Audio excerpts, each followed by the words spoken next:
Exercise 1.1, question number 4. Given that HCF of 306 and 657 is equal to 9, find LCM of 306 and 657. So students, इस part में हमने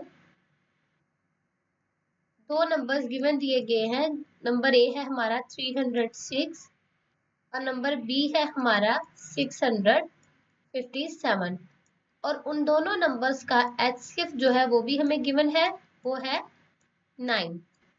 तो हमने find क्या करना है, इन दोनों का एलसीएम जो है वो हमने फाइंड करना है. तो हमारे पास एक फॉर्मूला है. फॉर्मूला क्या है कि किसी भी दो नंबर्स का एलसीएम जो होगा और उन दोनों का जो एचसीएफ होगा, उनका जो प्रोडक्ट है वो इक्वल टू होगा उन्हीं दो नंबर्स के प्रोडक्ट के. सो इस फॉर्मूले को यूज करके हमने इस क्वेश्चन को सॉल्व करना है.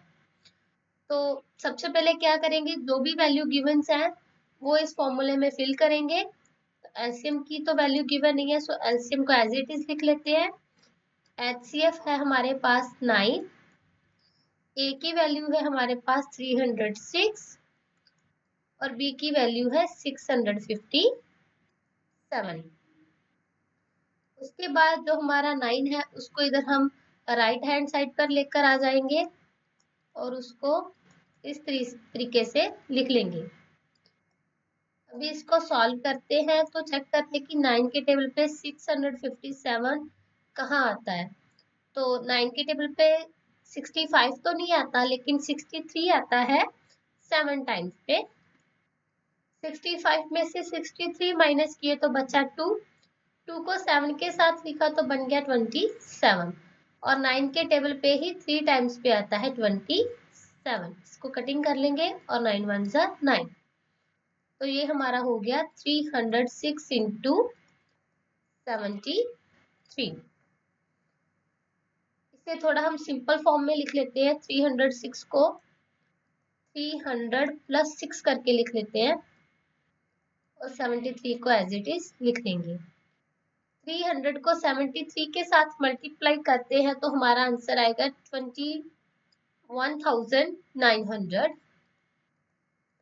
और 6 को 73 के साथ मल्टीप्लाई करेंगे तो हमारा आंसर होगा 438. इन दोनों को प्लस करने के बाद हमारे पास आएगा 22,338. तो ये हमारा क्या हो गया, ये हमारा हो गया LCM.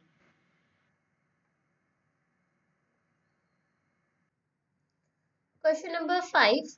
Check whether 6 की power n can end with the digit 0 for any natural number n. तो स्टूडेंट्स, इस क्वेश्चन में हमें एक नंबर दिया गया है 6, जिसकी पावर क्या है n. n क्या है, एक यहाँ नेचुरल नंबर है. नेचुरल नंबर मीन्स 6 की पावर 1 भी हो सकती है, 6 की पावर 2 भी हो सकती है, 6 की पावर एंड 3 भी हो सकती है एंड सो ऑन.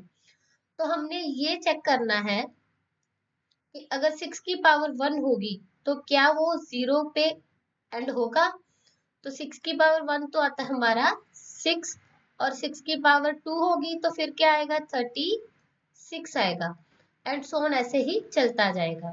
तो हमने ये प्रूव करना है कि 6 की पावर कोई भी नेचुरल नंबर होगी तो उसका नंबर का जो एंड है वो 0 से होना चाहिए. तो आपको ये बात पता होनी चाहिए कि अगर किसी भी नंबर को हमने 0 के साथ एंड करना है तो उसके प्राइम फैक्टर्स में 2 और 5 ये दोनों डिजिट का होना जरूरी है. एग्जाम्पल के तौर पे हम देखते हैं 180. तो 180 के प्राइम फैक्टर्स क्या होते हैं, 180 के प्राइम फैक्टर्स होते हैं, सबसे पहले इनको 2 के टेबल पे देखेंगे. 2 के टेबल पे 18 आता है 9 टाइम्स पे, 0 का एज इट इज लिख लिया. फिर 2 के टेबल पे चेक करते हैं, 2 के टेबल पे 8 आता है 4 टाइम्स पे और 1 को इधर लिख लिया, 0 के साथ बन गया 10 और 5 टाइम्स पे आता है 10. फिर इसको 3 के टेबल पे देखेंगे, 3 1 3 बचा 1 को 5 के साथ लिखा बन गया 15 और 3 के टेबल पे 5 टाइम्स पे आता है 15। 3 5 जार, फिर से हो गया 15 और 5 1 जार 5। सो देखिए 180 जो है हमारा वो 0 पे एंड हो रहा है, लेकिन उसके प्राइम फैक्टर्स पे क्या आ रहा है, 2 भी आ रहा है और 5 भी आ रहा है। तो ऐसे हम 6 के देखते हैं, जो हमारा 6 का है, 6 के प्राइम फैक्टर्स पे 6 2 के टेबल पे 3 टाइम्स पे आता है और 3 1 जार 3 हो जाता है। 2 तो आता है लेकिन क्या नहीं आ रहा, 5 नहीं आ रहा। सो इसका आंसर होगा, सबसे पहले तो इसे 6 की पावर n, इसके प्राइम फैक्टर्स को लिखेंगे 2 इंटू 3 करके और उसकी पावर n लिख लेंगे। सो लिखेंगे हम इसे ऐसे लिखेंगे 2 and a number with zero its prime factors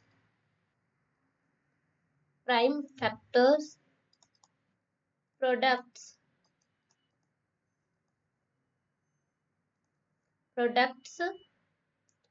must have 2 into 5। Means अगर किसी भी नंबर को 0 पे एंड करना है तो उसके जो प्राइम फैक्टराइजेशन है उसमें 2 इंटू 5 का होना जरूरी है। तो हमारे 6 में तो नहीं आ रहा क्योंकि उसके प्राइम फैक्टर्स 2 इंटू 3 है। सो हम क्या लिखेंगे, बट इन दिस केस 2 तो आ रहा है लेकिन 5 क्या है, मिसिंग है। 5 is missing, therefore for any natural number or any natural value of n 6 की power n cannot end with 0।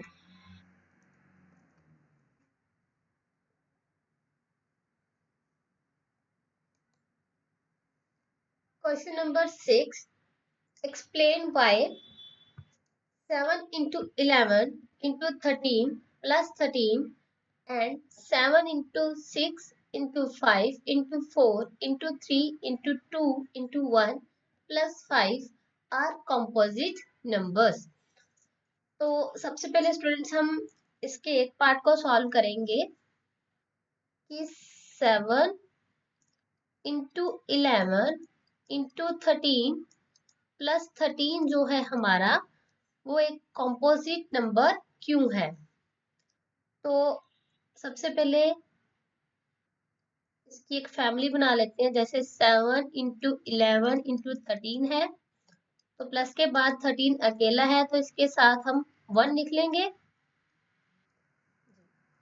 और अब लेफ्ट हैंड साइड और राइट हैंड साइड दोनों में कॉमन क्या है, 13, तो 13 को हम कॉमन निकाल लेंगे। तो क्या बचता है, हमारे पास बचता है 7 इंटू 11 और प्लस 1। 7 इंटू 11 को मल्टीप्लाई करेंगे, बन गया 77 प्लस 1। नेक्स्ट क्या आएगा हमारा, 77 को 1 के साथ प्लस करेंगे, बन गया 78। तो 13 इंटू 78। तो इसके जो फैक्टर्स है, एक तो 1 होगा, एक 13 खुद होगा और एक 78 भी होगा। और इन दोनों के और भी बहुत सारे फैक्टर्स होंगे, जैसे 78 2 के टेबल पे भी आएगा, 3 के टेबल पे भी आएगा, ऐसे सो ऑन। तो हमने प्रूव क्या करना था कि ये जो हमारे नंबर्स है ये क्या है, कॉम्पोजिट नंबर्स है। तो अगर आपको याद होगा तो कॉम्पोजिट नंबर क्या होते हैं, composite numbers are those numbers who have more than two factors। more than 2 factors means जिसके 2 से ज्यादा क्या हो, फैक्टर्स हो। तो इधर तो हमारे 1 2 3 एंड सो ऑन बहुत सारे फैक्टर्स बन रहे हैं। सो हम लिखेंगे this number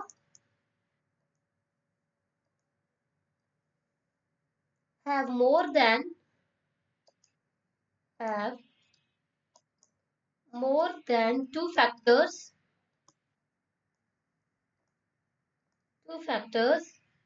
therefore it is a composite number।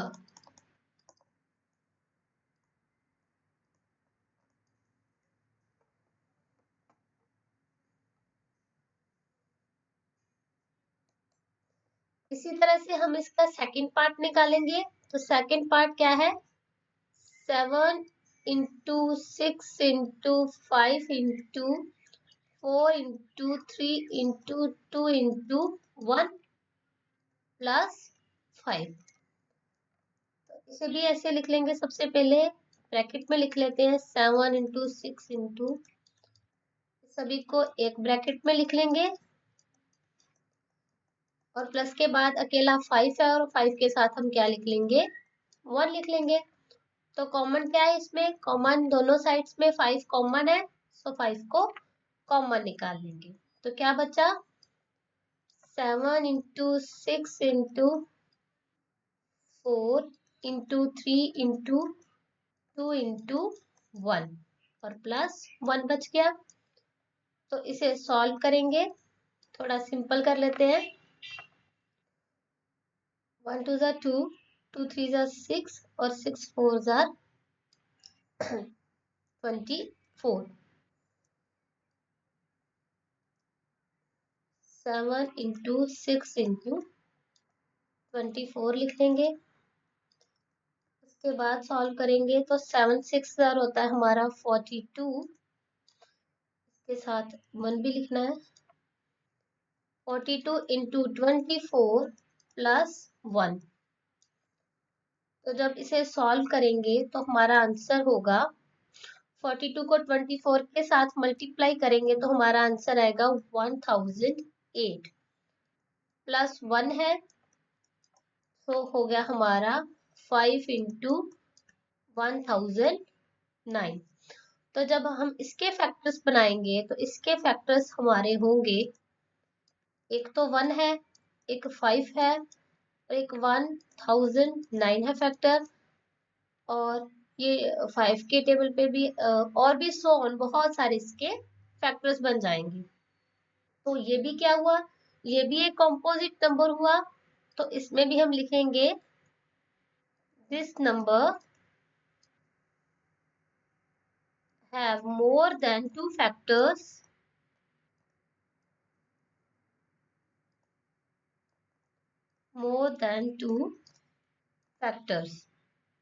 इसलिए ये भी क्या है, एक composite नंबर है। therefore it is a composite number।